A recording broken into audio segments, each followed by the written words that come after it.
Hello दोस्तों, परीक्षा पाठशाला में आपका पुनः एक बार स्वागत है। आज हम 2-4 दिन गैप हो गया, उसके लिए माफ़ी चाहता हूँ। आज हम भूगोल विषय से संबंधित अति महत्वपूर्ण प्रश्नों का उल्लेख कर रहा हूँ और ये बहुत इम्पॉर्टेंट है। और सबसे बड़ी बात ये है कि आपके पास पर्याप्त समय मिल गया, क्योंकि जो 26 जुलाई को बीपीएससी प्रारंभिकी परीक्षा प्रस्तावित थी वो आगे टल गई। तो इस बाकी जो समय आपको एक्सटेंशन मिला, इसका भरपूर उपयोग आप हर विषय के महत्वपूर्ण प्रश्नों को याद करने में कर लें, ताकि आप परीक्षा उत्तीर्ण आसानी से कर जाएं। तो आइए सीधे विषय पर बात करते हैं। भूगोल, जिसमें अति महत्वपूर्ण प्रश्नों का संकलन मैंने तैयार किया है, जो काफ़ी परीक्षा उपयोगी है और ये आपके स्कोर बढ़ाने में मददगार साबित होगा। तो पहला देखिए, ब्रह्मांड की उत्पत्ति का सबसे आधुनिक सिद्धांत जो है वो महाविस्फोट सिद्धांत, जिसको बिग बैंग थ्योरी कहा जाता है। और ऑप्शन में भी आपको हमेशा महाविस्फोट सिद्धांत न होकर बिग बैंग थ्योरी होता है। ये आप जान लीजिए कि इस सिद्धांत का प्रतिपादन जॉर्ज लेमेंटेयर ने 1894-96 ईस्वी में किया था। यानी बिग बैंग थ्योरी के जनक या प्रतिपादक कौन है? तो जॉर्ज लेमेंटेयर। कब? 1894-96 में। ठीक है। बाद में इस सिद्धांत की व्याख्या रॉबर्ट वेगनर ने 1967 ईस्वी में 1967 ईस्वी में किया था। यह सिद्धांत क्या कहता है कि 15 अरब वर्ष पहले सब कुछ संगीभूत था और अचानक उष्मा से, गर्मी से एक विस्फोट हुआ और इस विस्फोट का आकार इतना बड़ा था कि उसको महाविस्फोट कहा जाता है। और इस विस्फोट के पश्चात ब्रह्मांडीय पदार्थ जो थे इधर उधर फैल गए और इन्हीं पदार्थों को हम गैलेक्सी कहते हैं। गैलेक्सी क्या है? तो ये ब्रह्मांडीय पदार्थ है जो महाविस्फोट यानी बिग बैंग के बाद इधर उधर फैल गए, उन्हीं को, इन पदार्थों को गैलेक्सी कहते हैं। हमारी गैलेक्सी जिसमें हमारा सौर मंडल है, उसे मंदाकिनी, आकाशगंगा या दुग्ध मेखला कहते हैं। यानी हमारी गैलेक्सी का 3 नाम है: मंदाकिनी, आकाशगंगा या दुग्ध मेखला। कई बार सवाल हमारे गैलेक्सी के आकार से संबंधित आते हैं, लेकिन ये इससे पहले आप जान लीजिए कि ये जो गैलेक्सी हैं, जो ब्रह्मांड में इधर उधर फैले हुए हैं, ये गैलेक्सी जो है विभिन्न आकार के होते हैं। कुछ उसमें एक शेप्ड होते हैं, यानी अंडाकार होते हैं, कुछ सर्पिलाकार होते हैं, और कुछ इरेगुलर साइज के होते हैं, यानी अनियमित आकार के होते हैं। लेकिन हमारा आकाशगंगा का जो आकार है वह दंड सज्जित सर्पिलाकार है, यानी स्नेक टाइप। हमारे आकाशगंगा का जो साइज है वो स्नेक टाइप है।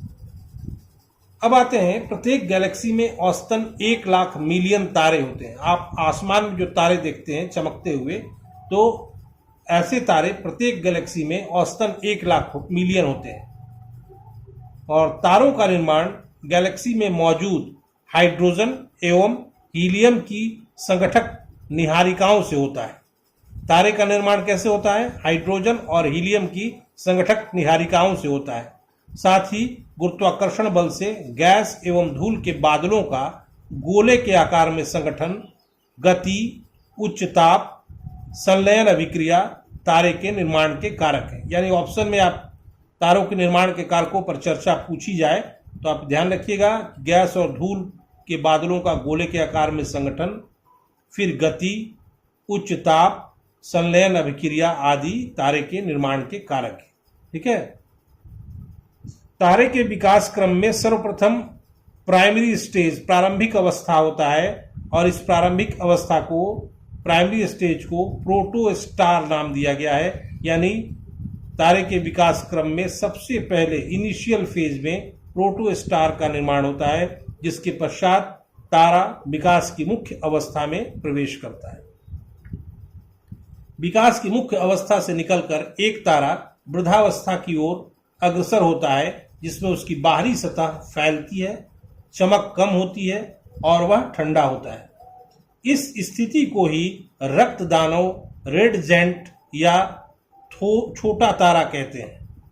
या फिर उसका एक और नाम है, या सुपर रक्तदानों, रेड सुपर जायंट, बड़ा तारा भी कहते हैं। जैसे ही जैसे तारा इनिशियल स्टेज से आगे जब वृद्धावस्था की ओर अग्रसर होगा तो वह बाहरी सतह उसका फैलेगा, चमक कम होगा और वह ठंडा होते जाता है, नहीं तो पहले बहुत गर्म होता है।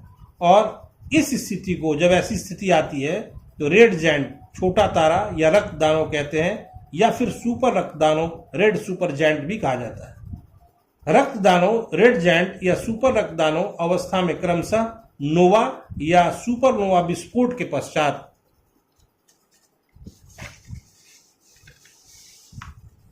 तारा अपने आकार के अनुरूप मृत्यु की 3 दशाओं, जैसे ही नोवा या सुपरनोवा विस्फोट होगा उसके पश्चात तारा अपने आकार के अनुरूप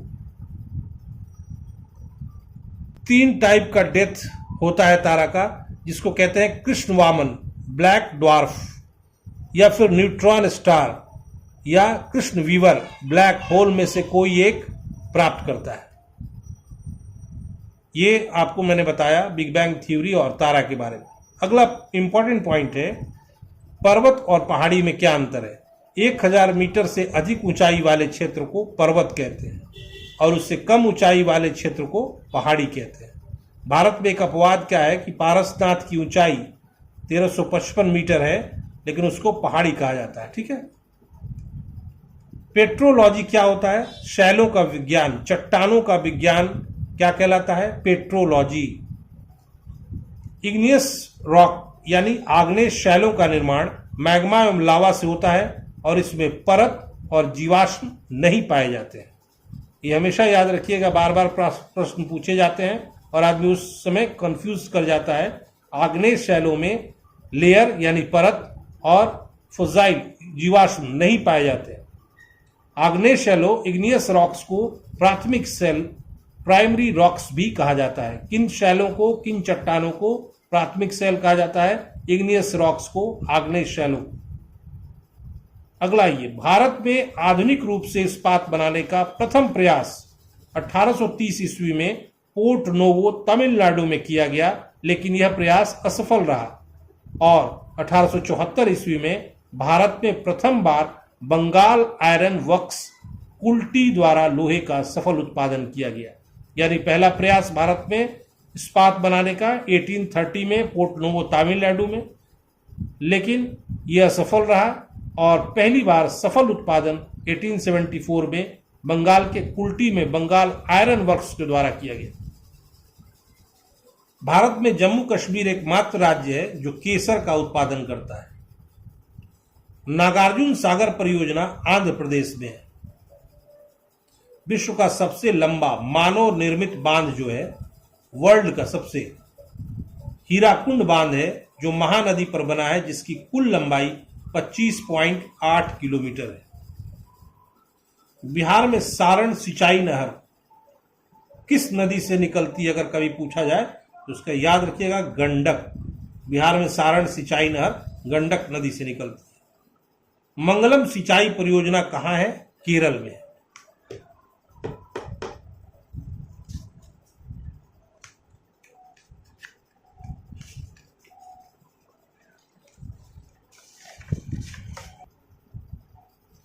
अगला इंपॉर्टेंट एक प्रश्न है, भारत में नदियों को जोड़ने का सर्वप्रथम विचार विश्वेश्वरैया ने दिया था। आप आजकल सुन रहे होंगे नदी जोड़ो का जो अभियान है, वह सबसे पहला विचार विश्वेश्वरैया ने दिया था।